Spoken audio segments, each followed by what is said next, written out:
In September of 2017, a cattle farmer in Randolph County, West Virginia, found what he believes was a dead dogman at his fence line. That is the part of this story most people stop at. What kept the farmer up at night, what drove him to build 14 years of documentation before he ever talked to anyone about it, was what the tracks in the clay on the forest side of his fence told him about what killed it. Something came out of the hollow below his south pasture, pursued the dogman to the wire, and left it there. Then it stood at the body for 9 minutes. Then it disabled the trail camera that was recording it. Then it walked back into the timber. There is footage from a trail camera mounted on a fence post in that same county that the man who owns it has never shown anyone. Not his neighbors, not the county extension agent who comes out twice a year to look at his cattle operation. Not even the game warden he has known for 15 years. The only person he ever told about it directly is a retired wildlife biologist who had spent the better part of 3 decades working in the Monongahela National Forest, and who, when Hal described what the camera captured, went quiet for a very long time and then said he was going to need to see it for himself. When Hal drove the footage over to the man's house outside of Elkins and played it on a laptop in the kitchen, the biologist watched it twice without saying a word. Then he closed the laptop and sat back in his chair and said there was nothing in any predator classification system he had ever worked with that matched what was on that screen. He said he did not know what it was. He said Hal should keep it to himself. That was 7 years ago. Hal agreed to let us describe what that camera documented because the thing that matters to him is not the footage of what killed the dogman. The thing that matters is the dogman itself, what he found at his fence line on a Tuesday morning in September, and what that evidence has implied about the stretch of Monongahela National Forest that backs up against the southern edge of his property. He has been farming that ground for over 25 years. He had been cutting the last hay of the season when his border collie came back from the tree line along the south fence acting wrong. She did not bark. She did not whine. She sat down at his feet and would not look back at where she had come from. Hal has had that dog for 9 years. He knows every register of her behavior. When she sits down and will not look, he pays attention. Before we continue, make sure you subscribe and let us know where you're watching from. Thanks. He finished the row he was cutting, parked the tractor, and walked the south fence with the dog trailing behind him, which she did reluctantly. He found the dogman about 200 yards from the corner post on the field side of the fence. We are going to call him Hal. That is not his real name. He asked us to change it, and when you hear what sits against his property line and what he has documented over the last 14 years, you will understand why a man with cattle and a mortgage and relationships inside a rural county of fewer than 30,000 people does not attach his real name to this kind of account. The location is real. The county is real. The forest behind his fence is real, and it is 200 yards from where he found what he found. Only the man is shielded. The description of what Hal found at that fence is where most people stop believing him, and it is also the part he remembers with the most precision. The way people remember things they spend years trying not to think about and end up thinking about constantly. The dog stopped about 15 feet out and would not come closer. Hal came closer. What he found was a large animal that had died within the past several hours, still in the grass along the base of the fence, back legs on the field side, the front of the body crumpled against the lower wire as if whatever it was had been in the process of crossing from the forest side when it went down. He has been around dead animals his entire life. He crouched down and looked at what was in his fence for a long time, trying to make it into something he recognized. The body mass was too large for any coyote or fox in the region, larger than any black bear he had ever found dead on the property. The limbs were wrong. The rear legs structured like a canine's digitigrade built to push off the ground in a way that carries the body upright rather than along it. The fur was dense and dark, nearly black across the back, with a brindle pattern through the flanks he had never seen on any dog or wolf. The skull was elongated, the muzzle extended forward more than a dog's, but set on a head broader through the temples, the ears large and bat-shaped, folded in death but clearly designed to stand erect. The teeth where the lip had pulled back were wrong for a domestic dog, wrong for a wolf. The canines too long, the carnassial teeth too massive for any animal of this region. Hal did not touch it. He photographed it with his phone. He photographed the fence where the body was crumpled against the lower wire. He photographed the ground on both sides of the fence. And then he noticed what the ground on the forest side of the fence was telling him. And that is where the story stops being about what he found dead in his field and starts being about what killed it. The soil along the fence line on the Monongahela National Forest side is clay over shale, and it holds impressions well when it is damp, which in September in Randolph County it usually is. What Hal found in the clay on the forest side of his fence was a track sequence that began about 30 yards into the tree line and ended at the fence. He followed them backward, away from the fence and into the timber. The tracks he was following were not from the animal that was dead in his grass. They were from something else. They were larger. The stride between impressions was longer than Hal had ever measured on any animal. He has been tracking deer and predators on this property for over 2 decades, and he understood the mechanics of stride analysis. He measured 2 of the impressions with a folding rule he kept in his jacket pocket. Each print ran just over 9 inches tip to claw. The stride between consecutive tracks of the same foot ranged from 58 to 62 inches at a pace that the track pattern indicated was not a full run but something between a trot and a loping walk. The depth of the impressions suggested a body weight substantially greater than the animal dead at his fence. Whatever had come through that tree line from the south, moving northeast toward his fence, had done it at a pace that was deliberate but not hurried. It knew where it was going. That animal had not died at the fence. It had died on the way to the fence. The track evidence on the forest side of the wire showed a second set of prints that matched the feet of the dead animal.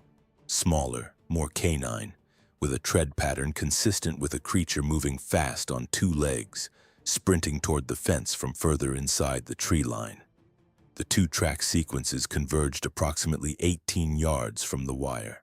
What happened at the convergence point Hal found in the state of the ground: a torn section of soil, gouged and displaced, leaf litter scattered, a sapling about 2 inches in diameter snapped off at mid-height with the break still white and fresh, bark hanging.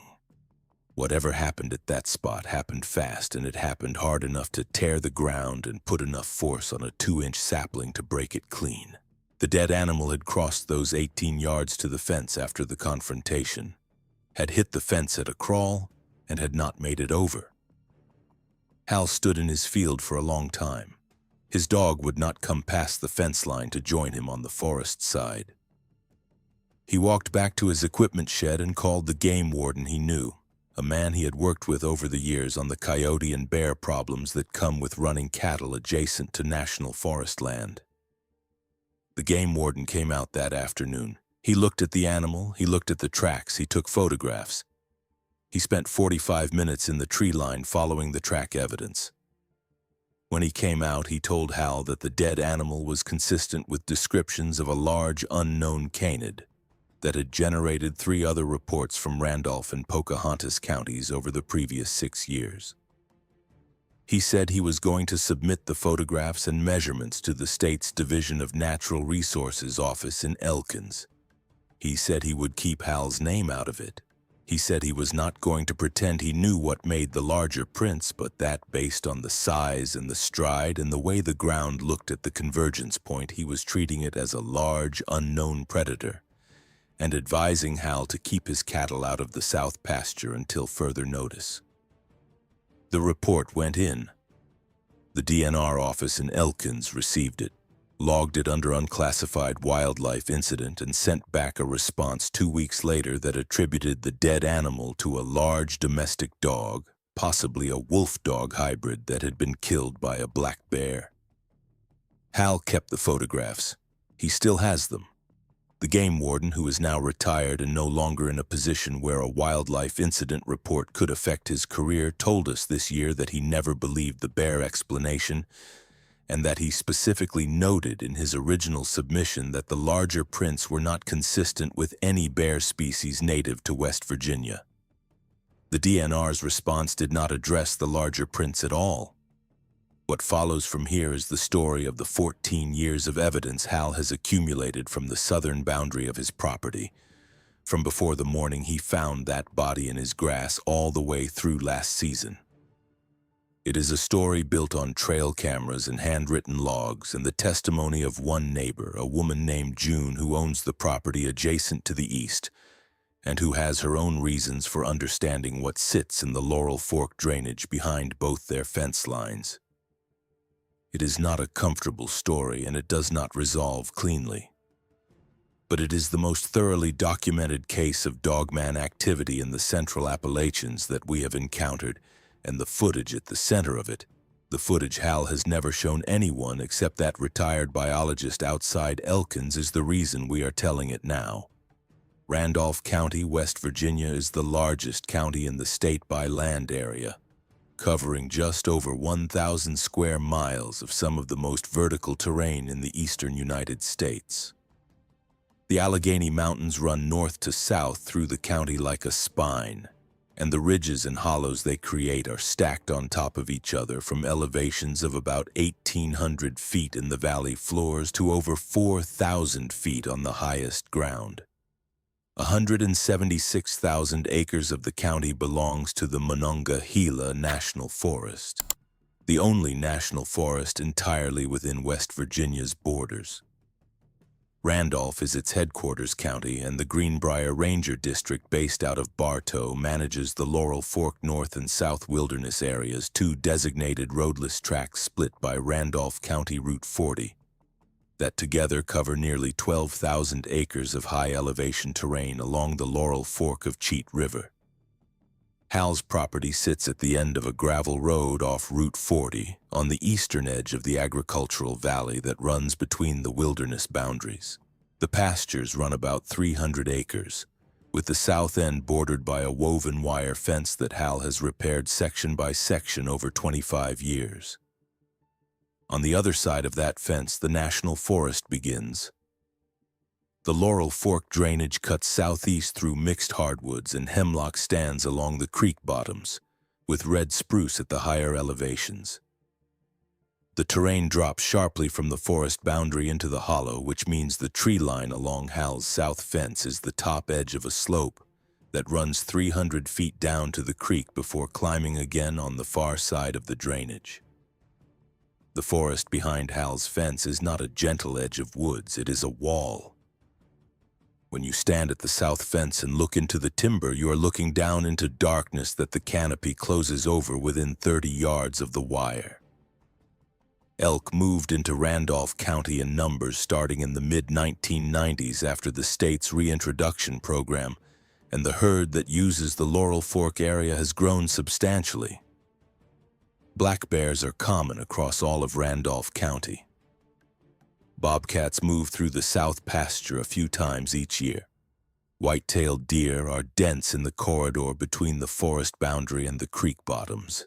Eastern coyotes, the larger eastern variety that carries some wolf genetics from hybridization events in the upper Midwest and Ontario, run through the county in scattered packs.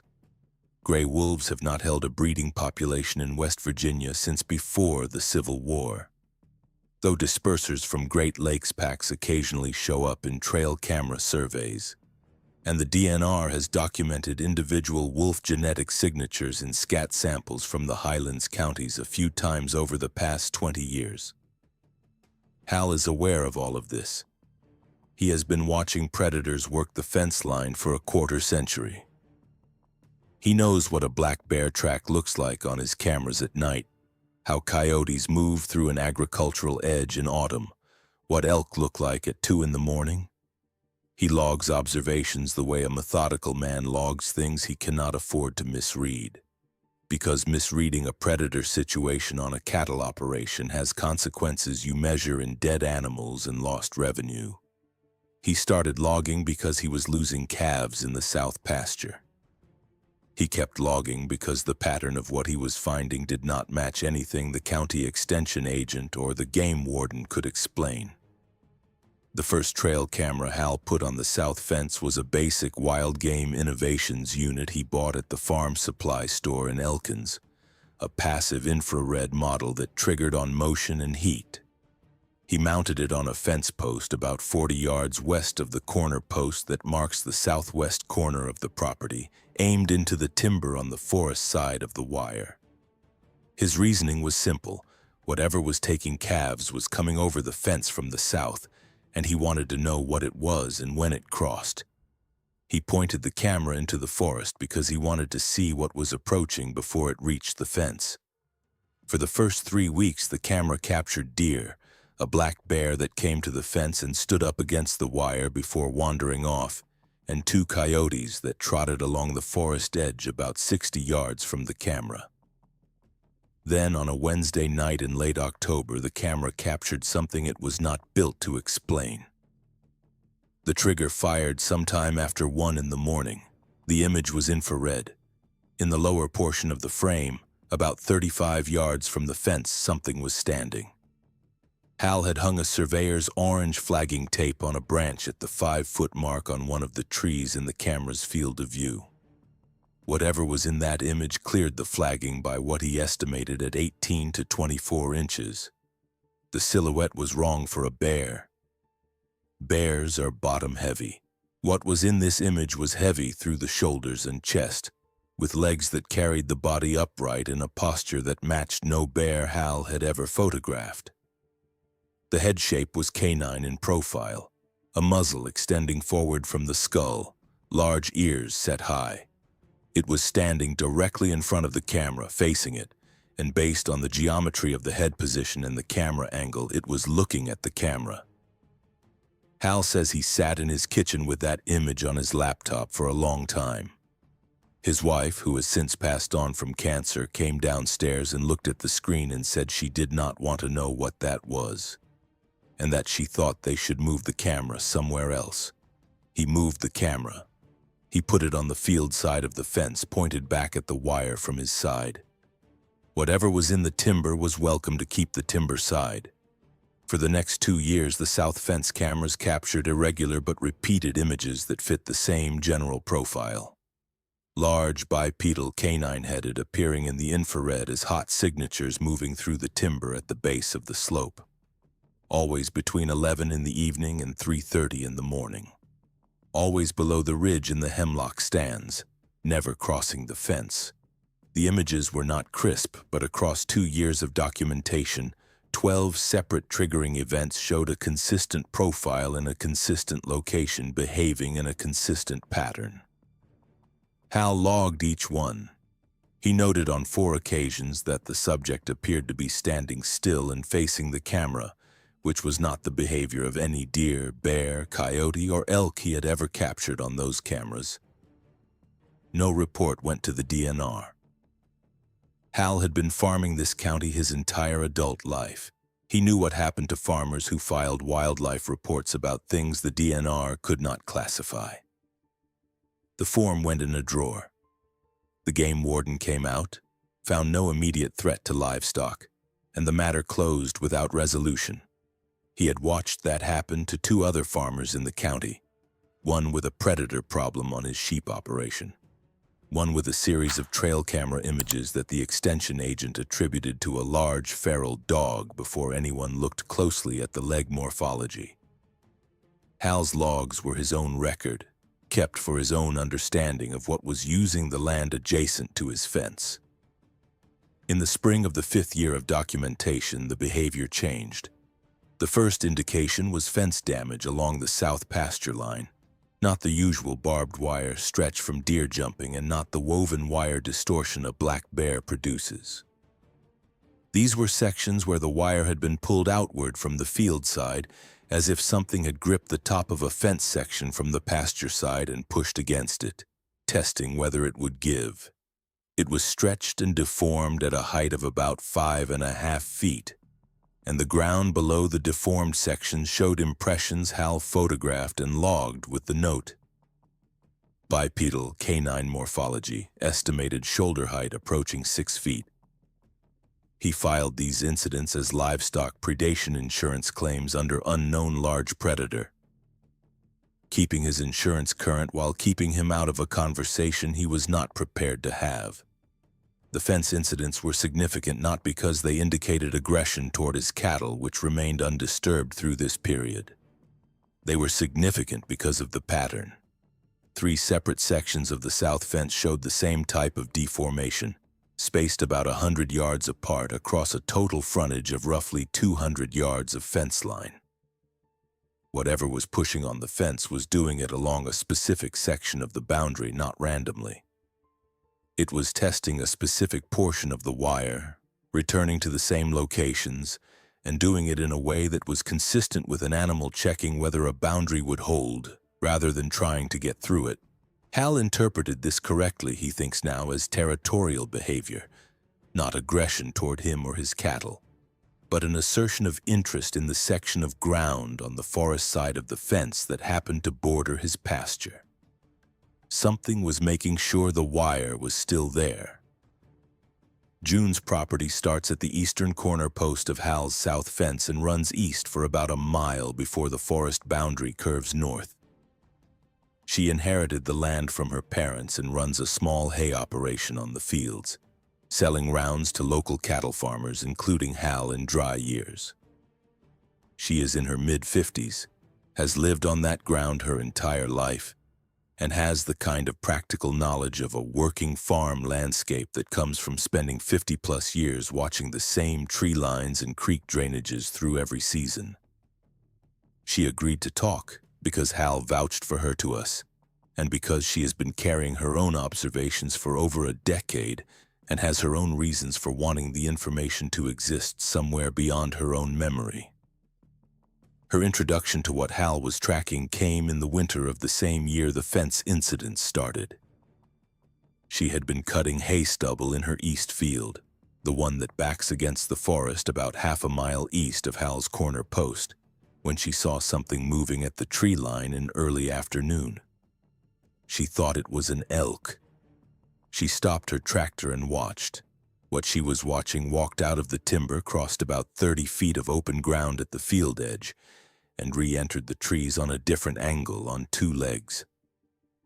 She watched for what she estimates was 25 to 35 seconds, very large, dark-coated, moving with a long-strided, forward-leaning gait, and when it entered the tree line, it went down to all fours and was gone in an instant, the transition so fluid it looked like a single movement. She sat on her tractor for a long time after it was gone. Then she called Hal. They compared notes for the first time that winter.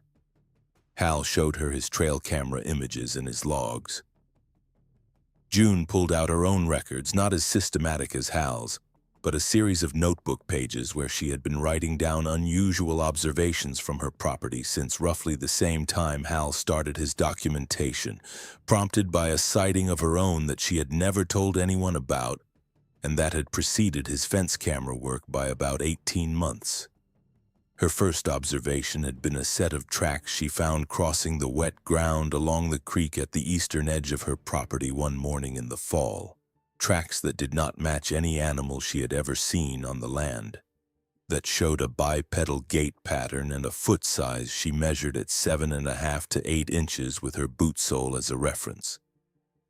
She had not told anyone because she knew what the explanation would be, and she did not want to be that person. Between them, comparing separate documentation from adjacent properties over several years, a pattern emerged with geographic consistency that neither could dismiss.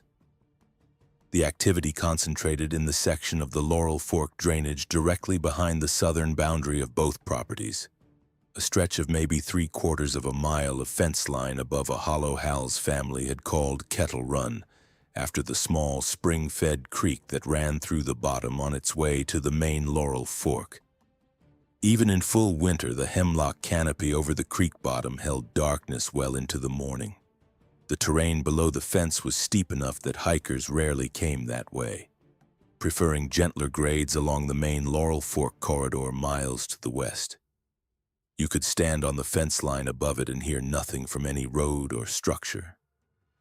In 25 years of farming the boundary, Hal had never seen another person in that hollow.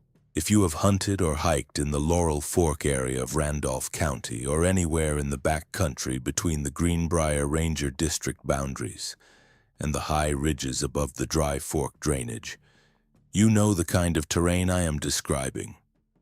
Country where the ridges come down steep into creek bottoms so tight and dark that the sound of your own footsteps changes quality.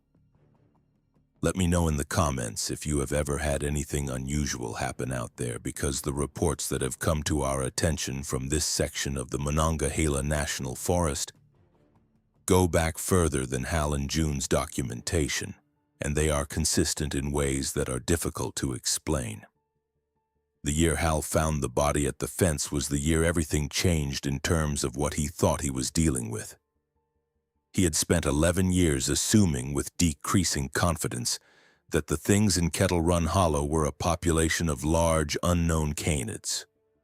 Unusual, scientifically significant if anyone with the credentials and the willingness would look at his evidence, but ultimately biological rather than something outside any classification system he understood.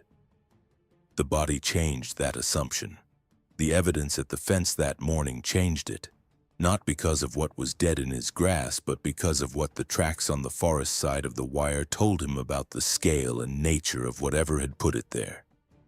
He had documented Dogman for over a decade without seeing direct evidence that anything preyed on them. They marked territory. They tested fences. They moved through the hollow at night with a consistency that suggested deep familiarity with the terrain.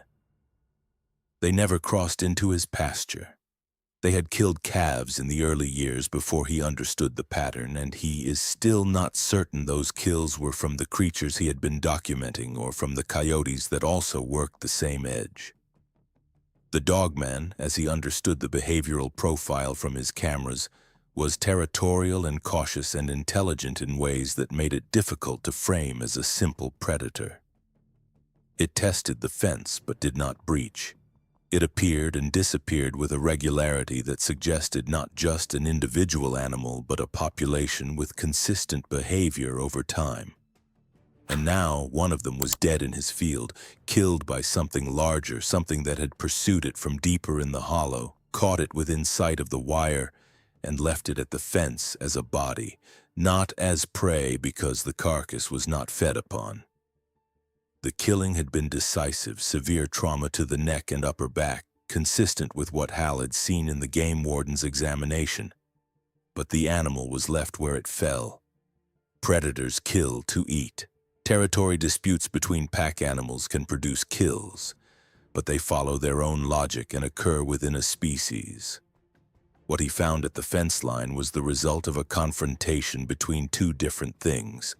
One of them the Dogman he had been documenting for over a decade, and the larger thing that had come from deeper in the hollow and killed it before it could cross the wire. 4 cameras were running on the south fence.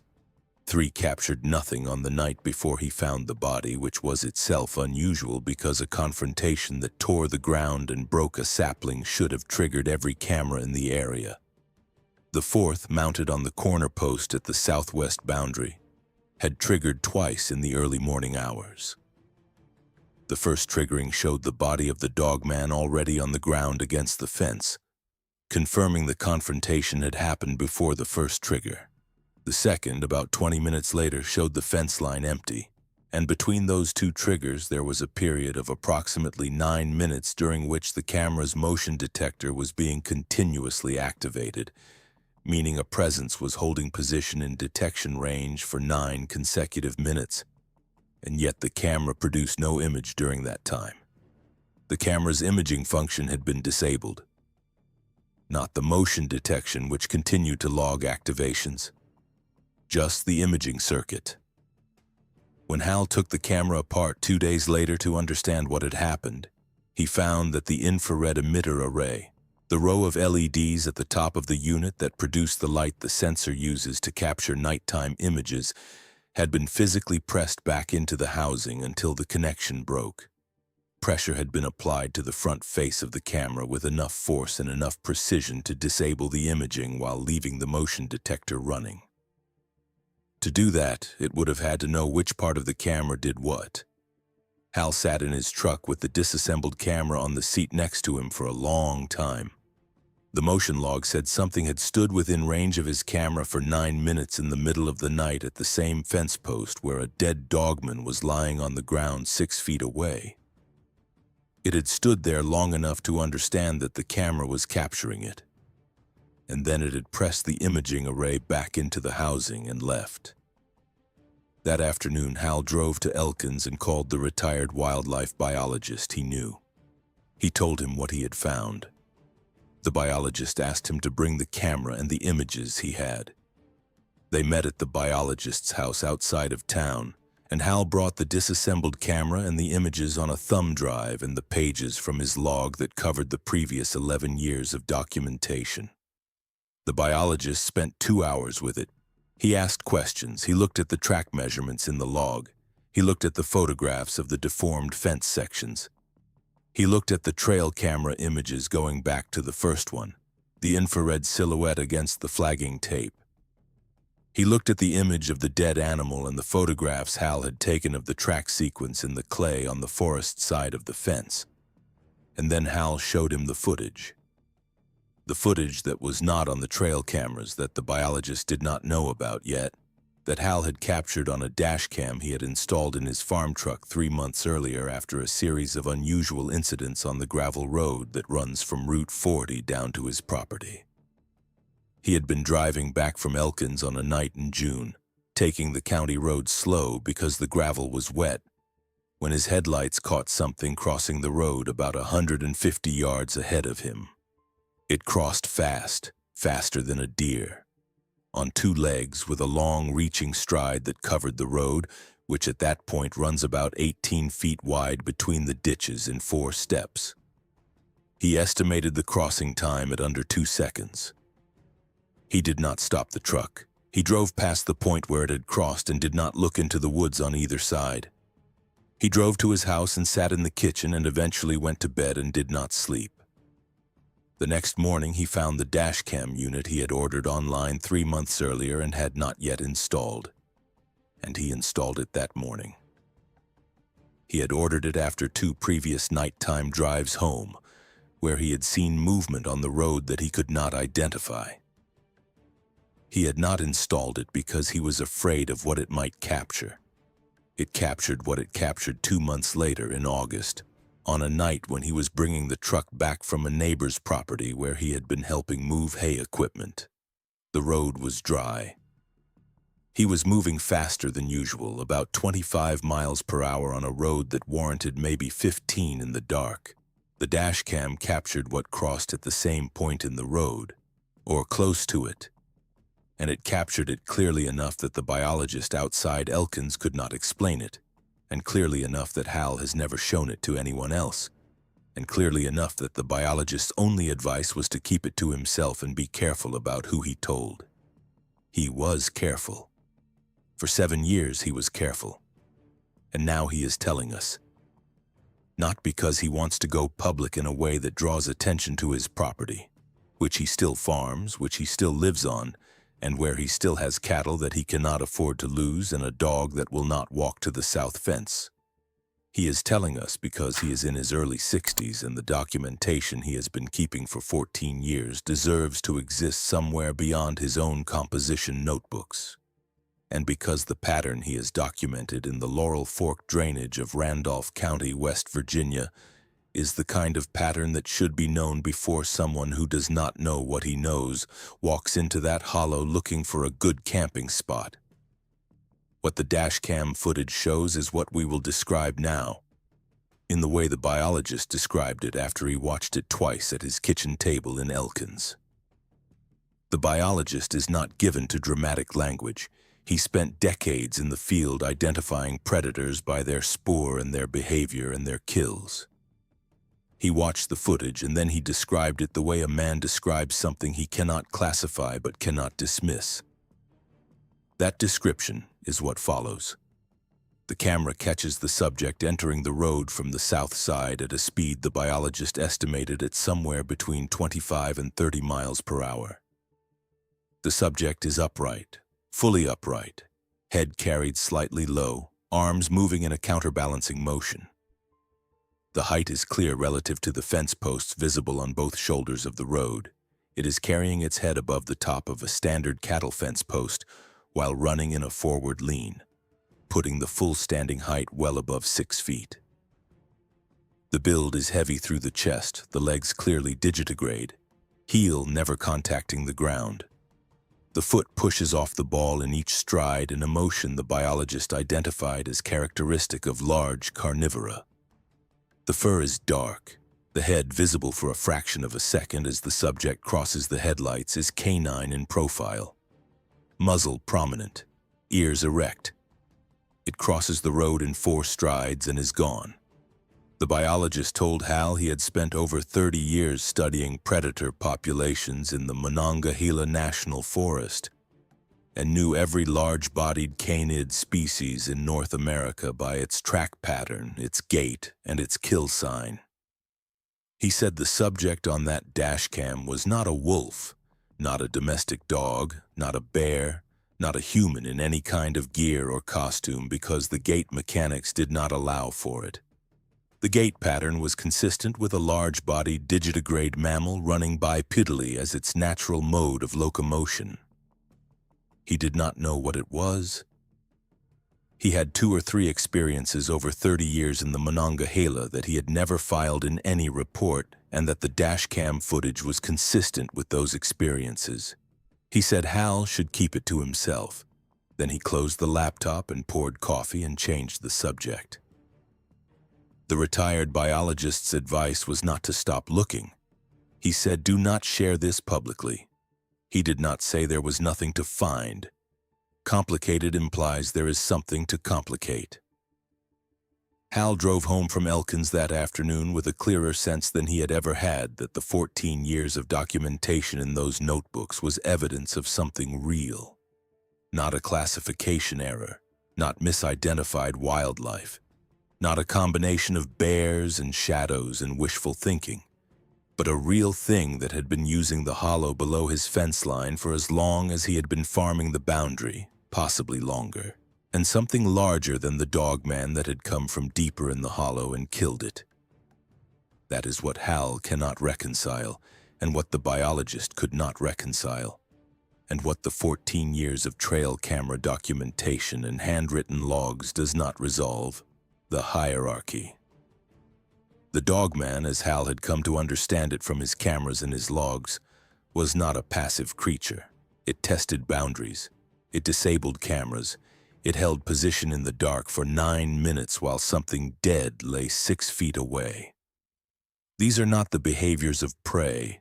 They are the behaviors of something at the top of a local food chain that has learned to manage its relationship with the human activity on the other side of a wire fence.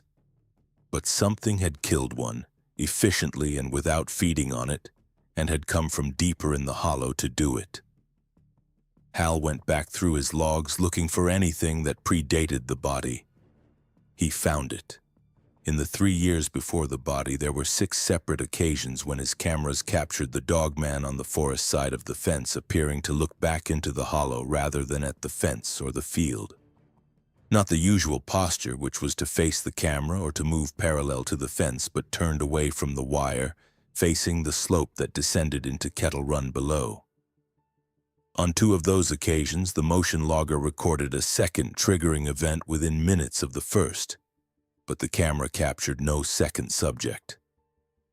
The first subject had moved away from the fence before the second trigger fired. In Hal's log notation at the time, second trigger unclear, possible camera malfunction. Not camera malfunction, he understands now. The Dogman had moved before the second thing got into camera range. It had been aware of it. For at least 3 years before the killing, the Dogman at the fence was already monitoring something in the hollow below its position. a presence that made it turn away from the familiar wire and face the dark slope it had come up. The body at the fence was not the beginning of the confrontation between these two things. It was the end of it, or the beginning of the end, or a single event in a longer territorial dispute that Hal had been partially documenting without recognizing what he was looking at. This is the architecture of the evidence that the biologist sat with at his kitchen table in Elkins. Not just the dashcam footage, which was remarkable on its own. The full 11 years of documentation that preceded it, the way the camera record changed over time, the behavioral shifts that made retrospective sense once you understood that the hollow below the fence line was not being used by one category of animal, but by at least two, and that the relationship between them was not stable.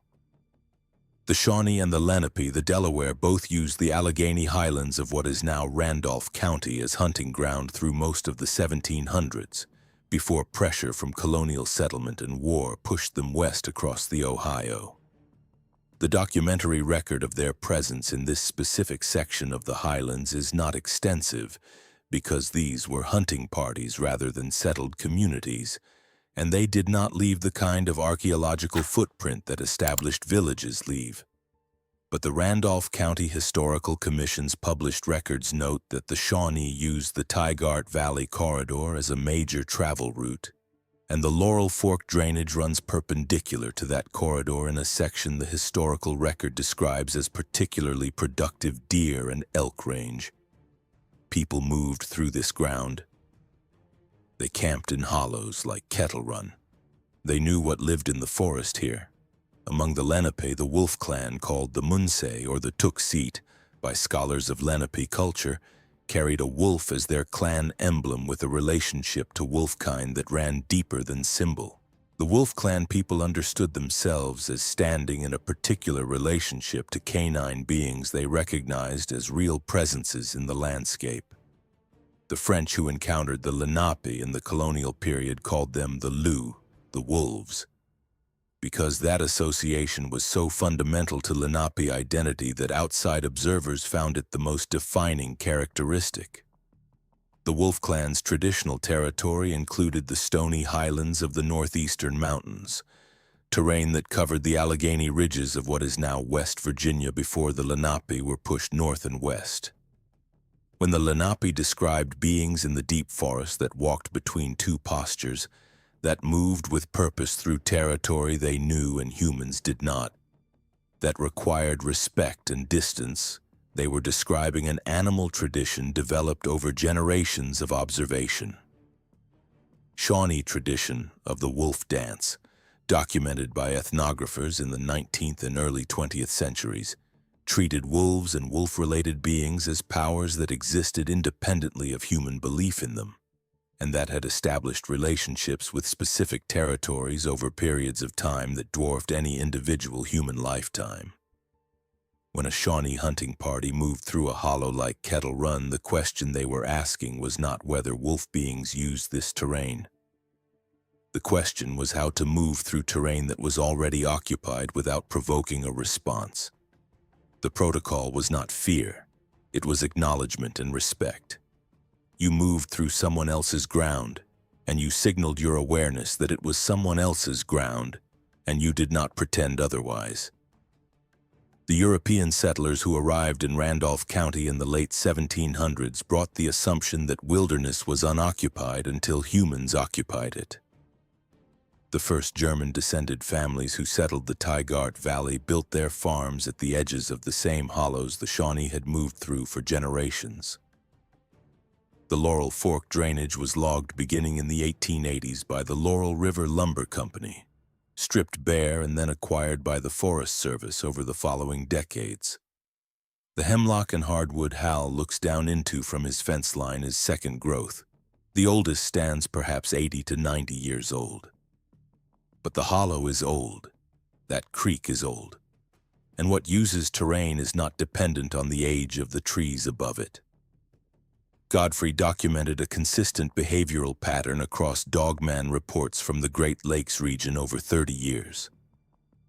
One pattern she noted repeatedly was the association between Dogman activity and areas that had been logged or otherwise disrupted, then allowed to recover. Reports clustered in transition zones, habitat returning to forest rather than undisturbed old growth. The Laurel Fork Wilderness, designated in 1983, is exactly this kind of transitional zone, wilderness in the sense of being returned to wildness after industrial extraction rather than never having been touched. The behavioral pattern Hal documented is consistent with a population that moved back in as the timber grew back, and the logging railroad was removed and the hollow went quiet. The Steve Cook radio prank of 1987 generated reports from northern Michigan describing exactly this kind of terrain. River bottoms, logged over second growth, transitional forest along the margins of agricultural land. The basic configuration, a hollow with water adjacent to farm ground, edged by recovering second-growth forest in a county where large areas go unwatched for months, is the same one that produced the Lake County, Michigan documentation. The behavioral profile Hal documented, with its camera awareness and fence testing and infrared posture that suggested active observation, matches the Pine River behavioral record more closely than coincidence allows. Hal does not know Russ. He had never heard of the Pine River documentation before we spoke to him. When we described the Lake County behavioral pattern, he listened quietly and then said it sounded exactly like what he had been watching in Kettle Run Hollow for 14 years. The camera avoidance, the territorial marking behavior, the way the subject would appear in a fixed location, face the camera for a period, and then step back into the timber before the next trigger. The pattern of fence testing at specific sections rather than along the full perimeter. These specifics are not general knowledge. They are not the behaviors that documentary film crews have captured or that wildlife biology textbooks describe. They are the behaviors of a real animal that has learned to manage its relationship with human territory in a way that draws on knowledge passed between individuals over time. 2 years after the body incident, Hal upgraded his camera system. He moved away from the passive infrared motion trigger units he had been using and invested in a cellular trail camera system. Units that uploaded images to a cloud server in near real time and that used active infrared rather than passive, which meant they could capture images without producing the visible glow that older passive infrared cameras emitted. He wanted to know if the camera avoidance behavior was specifically triggered by the visible illumination of the passive infrared LED arrays. If the subject was responding to the faint red glow the old cameras produced when their sensors fired, then concealing or eliminating that glow should change the detection rate. It did not change the detection rate. The cellular cameras were found and disabled at the same rate as the older units. 2 were rotated on their mounting brackets within 10 days. 1 was removed from its mount entirely, the strap still wrapped around the post but the camera on the ground 12 feet away. It had been lifted off. The upload log showed the camera operational until the early hours of its 3rd night, then dark. The last image it uploaded showed an empty fence line. The image that was not uploaded was still on the SD card when Hal found the camera on the ground. It showed a surface of dark fur, an articulated hand pressed against the camera housing, individual fingers, each visible as a distinct impression against the plastic. Hal kept that image on his phone. He showed it to us. We can describe it. The hand is large, larger than a human hand, the fingers proportionally longer relative to the palm. The knuckles distinct under the fur in a way that suggests substantial bone structure. The palm is pressed flat against the lower edge of the camera housing, thumb evident at the left margin of the frame, the other 4 fingers curling over the top. The fur across the back of the hand is dense and short, the same dark color he had photographed on the dead animal at the fence. The lighting is the camera's own active infrared, which means the hand is lit from the camera itself. a close-range self-portrait taken by a subject that had just pulled the camera off its mount and was, in the fraction of a second before the image uploaded to the server, looking at it. The biologist, when Hal showed him this image on a later visit, said nothing for a long time. Then he said the hand proportions were consistent with a large non-human primate. Then he said there were no large non-human primates native to West Virginia. Then he said he needed more coffee and got up from the table. What is the thing in the hollow? What killed the Dogman at the fence? These are the questions Hal has been sitting with for 7 years, and he does not have an answer to either one. What he has is a behavioral profile built from 14 years of observation, a series of images, a piece of dashcam footage, a disassembled camera unit with a broken infrared array, and the testimony of his neighbor June, who has her own camera record documenting the same behavioral pattern from the adjacent property. He has the track photographs from the clay on the forest side of his fence, kept in a folder in his filing cabinet.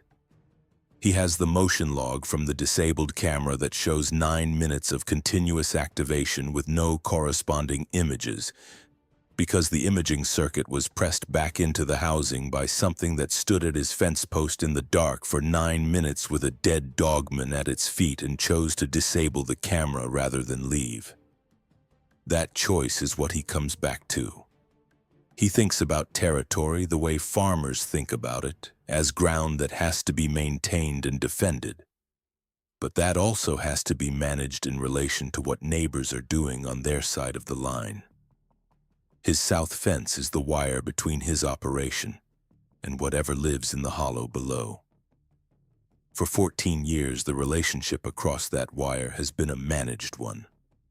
The Dogman tested the fence held, the cameras were found and disabled. The arrangement was imperfect but stable. Then something killed one of them at the wire, stood at the body for 9 minutes, disabled the camera, and left. And the hollow has been quiet ever since. Not the animated, territorial quiet of the early years, when the cameras picked up regular activity and the fence showed wear from testing. A different quiet, the quiet of a place where something has changed. Hal has not found a dead animal at his fence again. He has not found fresh fence damage in the south pasture in 5 years. The cameras he still runs, now 4 cellular units positioned at intervals along the south boundary, have captured normal wildlife in that time. Deer, bears, elk moving through in the fall, coyotes, the occasional fox. What he has not captured in 5 years of continuous cellular monitoring is anything that matches the behavioral profile he spent 11 years documenting. The hollow behind his fence is quiet in the way a hollow goes quiet when the thing that used it for a long time has moved on, or been moved on. He does not know if the Dogman population in Kettle Run Hollow was displaced or simply retreated deeper into the drainage.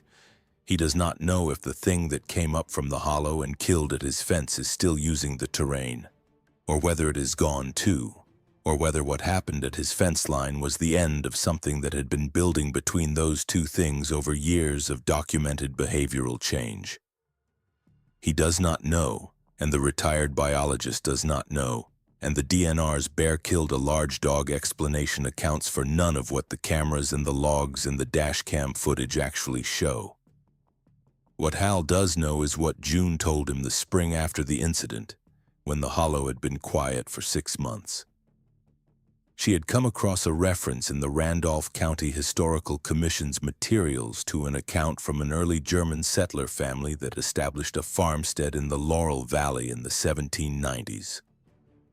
Recorded in the 1850s by a descendant, it described a conversation the original settler had with a Shawnee hunter near the creek drainage south of the family's cleared fields. The hunter said the hollow below the settlers' new fields had been a place the Shawnee avoided in certain seasons, because something used it that had been using it since before the Shawnee's grandfathers were alive, and the respectful course was to move around it rather than through it. The settler had not asked what the thing in the hollow was. He cleared his fields north of the drainage and stayed out of the low ground to the south. His farm had been productive. Hal read that account and recognized it as the oldest version of what he had spent 14 years learning. Move around it rather than through it. Stay north of the wire. Let the hollow be what it has been and what it will be after the current generation of farmers and wildlife managers and DNR staff and biologists is gone, and the forest has another 100 years on it. Whatever lives in the Laurel Fork drainage has been there longer than any of them.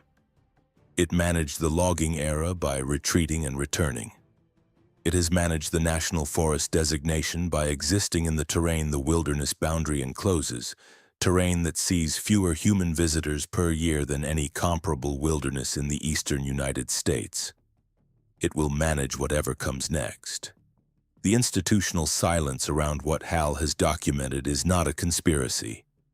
The DNR's response to the game warden's incident report was not the result of anyone deciding to hide the truth. It was the result of a system with a predator classification database and no internal mechanism for acknowledging that a large unknown canid with bipedal locomotion capability is using terrain inside the Monongahela National Forest. The wildlife incident form has fields for black bear, coyote, eastern coyote, white-tailed deer, elk, gray wolf. When a report describes a dead animal that does not fit any of those fields, the system assigns the closest available fit. The closest available fit for a large unknown canid killed by an even larger unknown predator in a county where black bears are abundant was Bear Kills Domestic Dog. Nobody chose to lie. The form did not have a field for the truth. Managing over 300,000 acres of Pocahontas and Randolph County land, the Greenbrier Ranger District sees a few thousand visitor days per year in the Laurel Fork Wilderness, concentrated in summer and fall. The rest of the time, the hollow below Hal's fence is managed the way all designated wilderness is managed. Minimal intervention, the expectation that the designation itself is sufficient protection. Nobody is conducting wildlife surveys in the deep sections of Kettle Run Hollow. The wilderness designation in practice means that nobody goes in with machinery or roads, and in some sections it means nobody goes in at all. This is the condition under which something has been using that hollow for as long as the historical record extends, and probably longer. The absence of human presence is the prerequisite for its continued presence. The wilderness designation, whatever its intent, functions in the Laurel Fork drainage as a land use decision that benefits the creatures inside it. The trees can grow. The creek runs clean. The terrain stays rough enough that casual visitors do not penetrate the lower hollows. And whatever has been marking territory at Hal's south fence has the terrain it needs on the other side of the wire. The question June brought up the last time she and Hal talked about the hollow was not what the Dogman is or what killed it. The question she raised was simpler and harder. She said, if something killed a Dogman at the fence and then stood at the body for 9 minutes and disabled the camera and left, and if the hollow has been quiet since, what does that mean for what comes next? Is the hollow empty? Is the thing that killed it still there, now the primary occupant? Is it a better neighbor than the Dogman was, given that the Dogman tested fences and this thing has not? Or is the quiet itself the answer, something in the hollow watching the fence line and the cameras and the farmer on the other side deciding that the fence is sufficient and the situation is stable and nothing further needs to happen? Hal said he did not know. He said that was the question he went to sleep with most nights and woke up with most mornings, and that after 7 years of quiet from the south pasture, he had arrived at something between peace and wariness. He had stopped thinking of the hollow as something to be understood and started thinking of it the way the Shawnee hunter had described it to the settler 200 years ago. It belongs to something that has been there longer than the fence. The fence is a courtesy. As long as both sides respect the courtesy, the arrangement works. He still farms the property, his cattle are healthy, his hay operation is solid, his border collie, now old and slow and arthritic in her back legs, still will not go past the south fence line, and Hal has stopped asking her to. He checks his cellular camera uploads every morning from his kitchen. The cameras show him deer and bears and elk and coyotes and the occasional bobcat moving through the field side of his fence line in the ordinary patterns of Randolph County wildlife. They have not shown him in 5 years anything moving on the forest side of the wire in the hours between midnight and 4 in the morning. The motion logs are quiet in those hours. The upload records show no activity. He does not take that quiet to mean the hollow is empty. He takes it to mean the hollow is managed by something that understands the fence, understands the cameras, understands the farmer on the other side of the wire, and has decided that what is needed is nothing more than quiet. The same thing the Shawnee hunter told the settler in the 1790s. The same principle that informed the original decision of whoever put the first wire along the south boundary of this property. Some ground belongs to what was there first.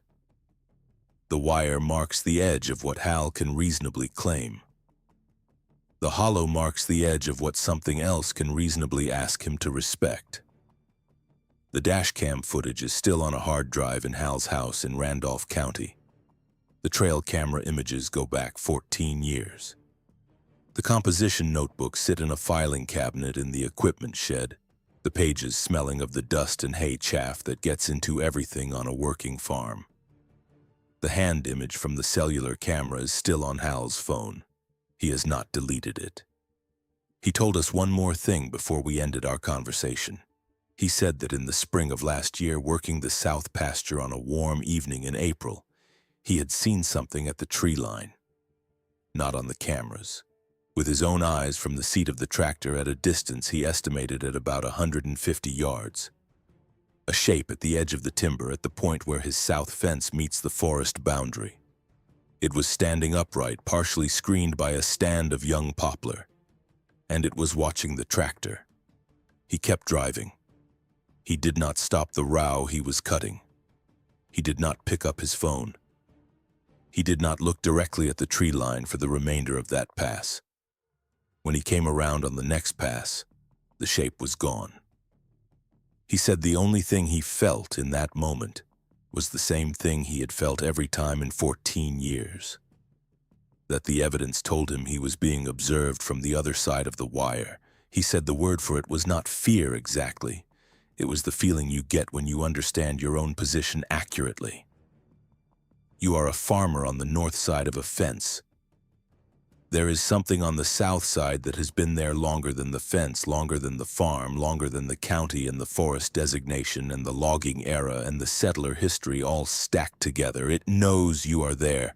It knows your schedule. It knows your cameras and your truck and your dog and your fence line and the particular reach of your cellular signal and the fact that your camera uploads every motion event to a server in another state. It has been incorporating that knowledge into its decisions about how to manage the border between your ground and its ground for as long as you have been watching.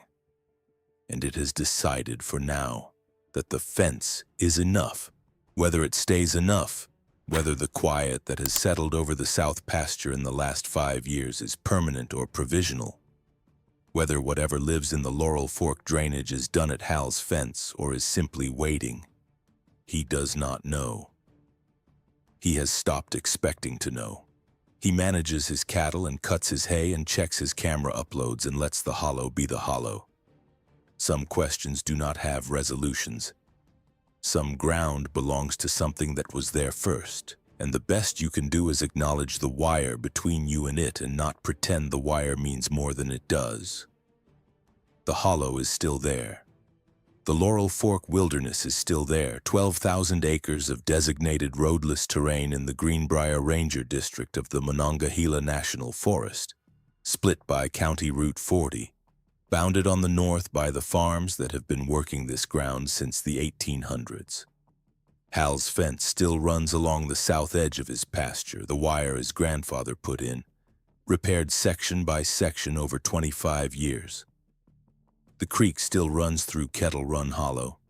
The hemlock stands along the creek bottom are a little taller than they were 14 years ago. The forest is still coming back, and whatever has been in that hollow since before the Shawnee hunter told a settler to move around rather than through it is still there, in the dark below the ridge on the other side of the wire, managing its own piece of ground in the way it has always managed it. Patient, aware, completely unbothered by our need to know what it is.